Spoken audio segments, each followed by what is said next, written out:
The Business Report, brought to you by the Youth Entrepreneurship Scheme, a department of the Ministry of Youth and Community Empowerment, supporting young entrepreneurs from idea to enterprise.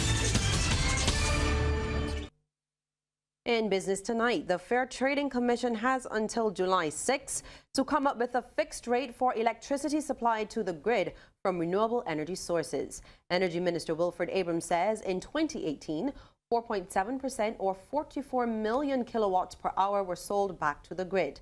Now, he believes if Barbados is to achieve its target of becoming a 100% renewable energy and carbon neutral state by the year 2030, it is necessary to get more renewable energy sources connected to the grid.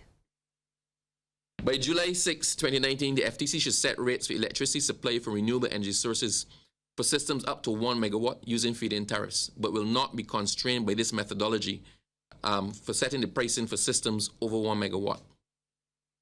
All commissioned systems of 500 kilowatts or less and the licenses issued for these systems as of July 6, 2019 should be ring-fenced at the current rates for 20 years.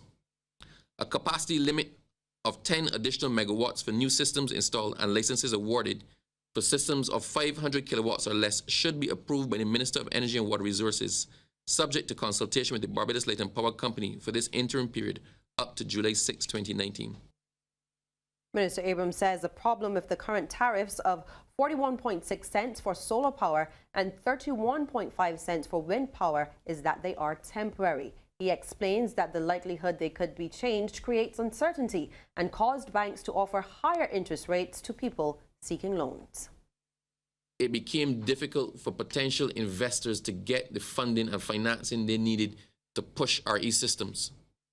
By fixing the existing rates for 20 years, we have protected those who took the risk in the early days to invest. And we also expect that that is going to spark those who have been waiting and hoping. So that between now and July 6 this year, we expect to see a plethora of license applications for people willing to take advantage of this rate that is fixed now for 20 years, the certainty that we've brought into it. Well, Barbados is now in a better position to encourage capital investment by UK investors. This comes as the Barbados Stock Exchange has obtained designated recognized stock exchange status from the UK's Her Majesty's Revenue and Customs. In a notice published today, Managing Director of the BSE, Marlon Yard, noted that the recognition represents a significant milestone in the stock exchange's continued development. He says that this will enhance the profile of Barbados as an internationally recognized financial center. Mr. Yard says the pursuit of the status was part of the Barbados Stock Exchange global strategy, which aids further in the development of the exchange's international securities market. And speaking of stocks, it's time now to take a look at how those stocks traded on selected exchanges across our region. In Jamaica, Mayberry Jamaican Equities Limited was the volume leader with 276,530 units. In Trinidad and Tobago, Republic Financial Holdings Limited was the volume leader with 10,102 shares changing hands, all for a value of $1,211,156.12. And here in Barbados, there was no activity on the regular exchange today.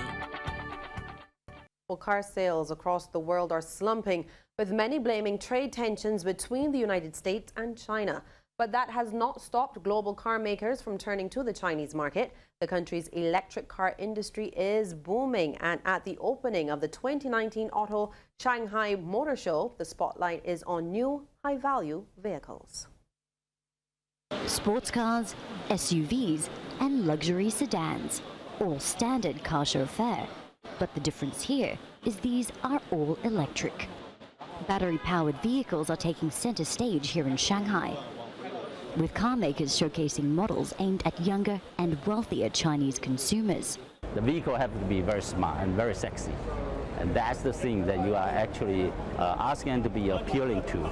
You have to have a product really satisfy those people's mind and also with their body that they can enjoy their life more. China is the world's biggest car market And last year, 50% of electric vehicles sold worldwide were purchased here.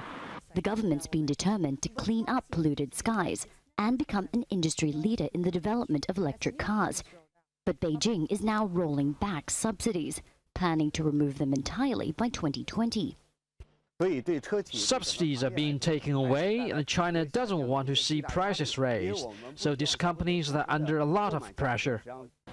Domestic car makers also face increasing competition from foreign brands. China has started to lift caps on foreign ownership in its automobile industry. Ford, Volkswagen and Audi have all announced they'll be bringing out their own electric models here and revving up production and sales. It's unclear at this point exactly how much the market will take a hit, but those subsidies are what's making these cars so affordable to the people here. So that's what's been buoying the sales. So without them, we're entering kind of unknown territory here.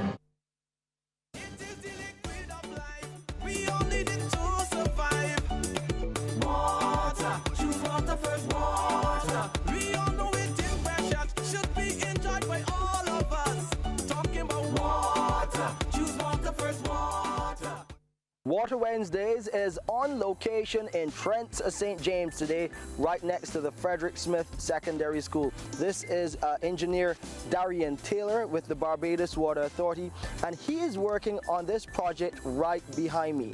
This is the latest booster station being constructed by the Barbados Water Authority to address problems with water scarcity in rural communities in Barbados. This would feed the Shop Hill station in particular. Darian, nice to have you here on the program with us. Tell us why this is such an important part of the plan to get water to those problem areas. Well, this station in particular is part of what we call the Ionics expansion. The Ionics freshwater desalination plant, they are expanding their production capacity.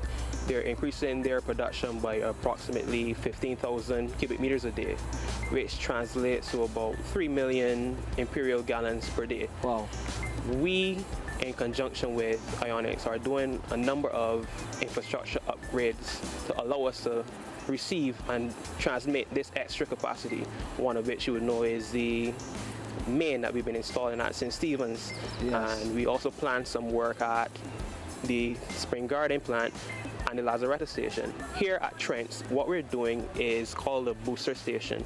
What it is that the water that we transmit to this area, the booster station will give it added pressure. We have a 50,000 gallon storage tank. This station would allow us to transmit approximately 1 million gallons per day up the hill into the Shop Hill system, which then cascades into the Castle Grant system, which includes areas, the trouble areas in St. Joseph.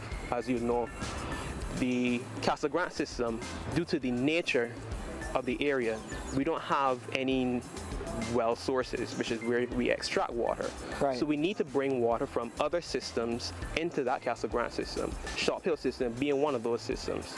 This expansion would help us when we are providing water to that area, not to strain both areas as much. So the Shop Hill system, which is the direct feed that we're connecting here, that provides water for areas such as Edge Hill and Redmond's Village. So we expect some added relief to those areas when this station comes online. Okay. Booster stations are now seen as a critical part of the network for the Barbados Water Authority and by extension Ionics. Booster stations have always been in the system. What differentiates them from what we call the well pump stations? The booster stations add extra pressure to the station to allow us to get over hills and get to tall buildings. It gives added pressure to the water as opposed to what we call the well pumps, which extract water. Mm-hmm. You mentioned a number of communities there that can see an improvement in their water supply in the coming months. How long will the construction take on this before we can see some marked improvement in the water supply in those troubled communities? Well, we expect completion sometime in May. As you can see, Ionics are wrapping up the construction of their building. When we install the pumps, we have to run a new 12-inch main from the station to our existing infrastructure to connect the system. You can see the tank is completed. They're adding the finishing touches to the station now. When that's done, they'll be adding the pump set, etc. to finish their station, what we, the Barbados Water Authority, will be doing, we will be installing the pipework to the station and to the tank to allow that connection to the Shop Hill system. So as you heard from Darian, you will see a much improved supply going into that Shop Hill system from the booster station here at Trent's, and it will mean a better supply coming to your homes, at least those communities that are fed from that Shop Hill network. We want to thank you for watching this edition of Water Wednesdays. To view this or a previous episode again, you can go to our website, www.barbadoswaterauthority.com. You can get additional information from our Facebook page as well, or just go to YouTube and type Water Wednesdays. You will find us there. It is the liquid of life.